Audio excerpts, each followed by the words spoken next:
All right, today we're going to dive into a topic that is, well, it's absolutely fundamental to how any successful business really operates. We're talking about strategic sourcing. We're going to move way beyond simple handshake deals and into the world of structured, professional, and, most importantly, defensible decision making. Let's get right into the playbook. So why is this so important? I mean, why can't you just pick a supplier you like? Because when you don't have a formal process, you are opening your company up to massive risks. I'm talking about inconsistent evaluations where personal bias can just run wild, potential legal challenges if the process isn't fair and transparent, and maybe worst of all, just getting terrible value for your company's money. The stakes here are incredibly high. So that brings us to the big question, right? In a world that's filled with these kinds of risks, how do the pros get it right every single time? How do they take this huge potential liability and actually flip it into a genuine strategic advantage for their organization? Well, that's exactly what we're going to break down. The answer, my friends, lies in a really powerful framework that we call the RFX funnel. I want you to think of it like a toolkit that guides you from this huge, wide-open market of potential suppliers and narrows it down and down and down to the single best partner for the job. It's a structured journey from a really broad exploration to a final confident choice. Okay, so our journey begins at the very top of that funnel with something called the Request for Information, or RFI. Now, if you remember one thing from this whole explainer, let it be this. An RFI is never about price. Its only goal is education. You're basically doing a market scan to figure out what solutions are even out there and who the key players are, long before you even think about asking for a quote. So what actually goes into a good RFI? Well, it's all about asking smart, open-ended questions.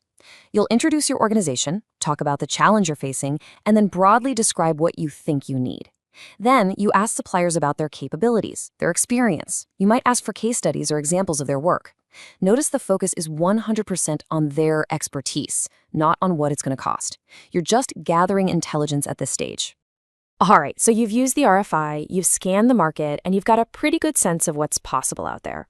You've probably even identified a short list of qualified vendors.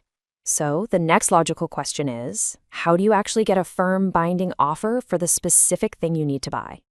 This is where we move to the middle of the funnel, and you have to make a really critical strategic decision. You've got to choose the right tool for the job. Is it going to be a request for quotation, an RFQ, or a request for proposal, an RFP? And this isn't just about paperwork, This is about signaling your true intentions to the entire market.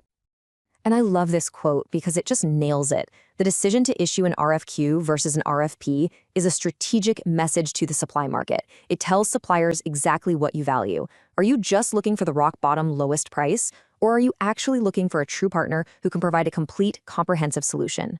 Now, this table does a fantastic job of laying out the differences. Let's just walk through it. An RFI, like we said, its primary goal is to gather information to educate you, the buyer. You use it when your requirements are still kind of fuzzy.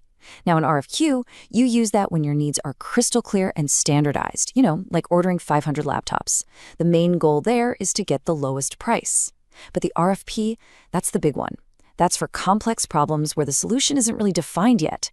Here, you're not just buying a product, you're buying a total solution, and your selection is going to be based on the best overall value. So let's imagine you've just run a brilliant RFP process. You've selected a supplier that looks perfect on paper. The job's done, right? Time to celebrate? Not even close. In fact, one of the most critical phases is just getting started. You now have to precisely, and I mean precisely, define the work that needs to be done and what the standards for success are going to be. And this is where we introduce the blueprints for the project, the statement of work and the service level agreement. Believe me, these documents are absolutely essential. They prevent any ambiguity, and they make sure that everyone, both you and your new supplier, are on the exact same page about what needs to be delivered and, what good actually looks like. First up, we've got the Statement of Work, or SOW. The easiest way to think about this is that it's the detailed what of the project. It describes all the specific work, the activities, the tangible things, the deliverables you expect to receive, and the timeline for getting it all done. It's the whole scope of the project, all in one place. And paired right alongside the SOW is the Service Level Agreement, or SLA.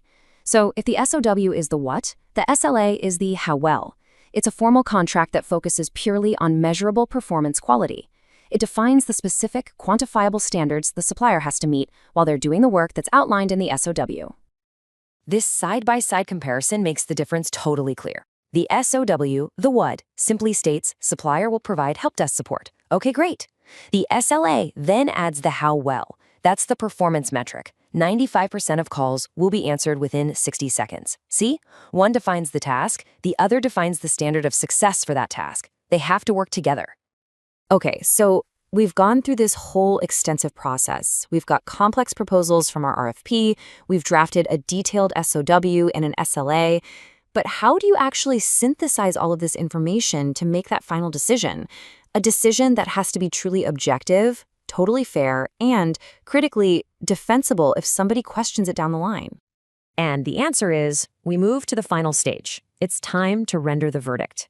And this is not about gut feelings. This is where all that formal documentation we created, the proposals, the SOW, the SLA, it all comes together to let us do a structured and objective evaluation. It takes guesswork and personal bias completely out of the equation. The key tool for this is something called the weighted scoring model. It is a beautifully simple yet incredibly powerful way to make complex decisions objective. And it's really just a 4-step process. First, you assign weights to your evaluation criteria based on what's most important to you. Second, you get a team together to score each proposal against those criteria. Third, you do the math, multiply the score by the weight. And finally, you just add up the totals to get a final quantifiable score for each proposal. No more guessing.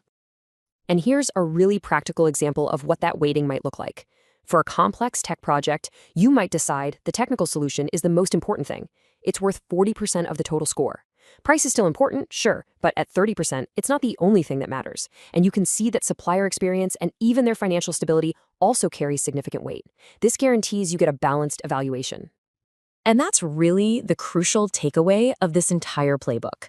This whole structured process, from the RFI all the way to a weighted evaluation, ensures that your final choice is based on the best overall value to your organization. It moves the decision away from a simple and often very misleading focus on just finding the lowest price. So we've walked through the entire professional playbook, giving you the exact tools that pros use to make multi-million-dollar decisions. I'll leave you with this question. As you move forward in your own careers, how are you going to use this framework, not just as a defensive tool to manage risk, but as a proactive one to build and create real, tangible value for whatever organization you're a part of?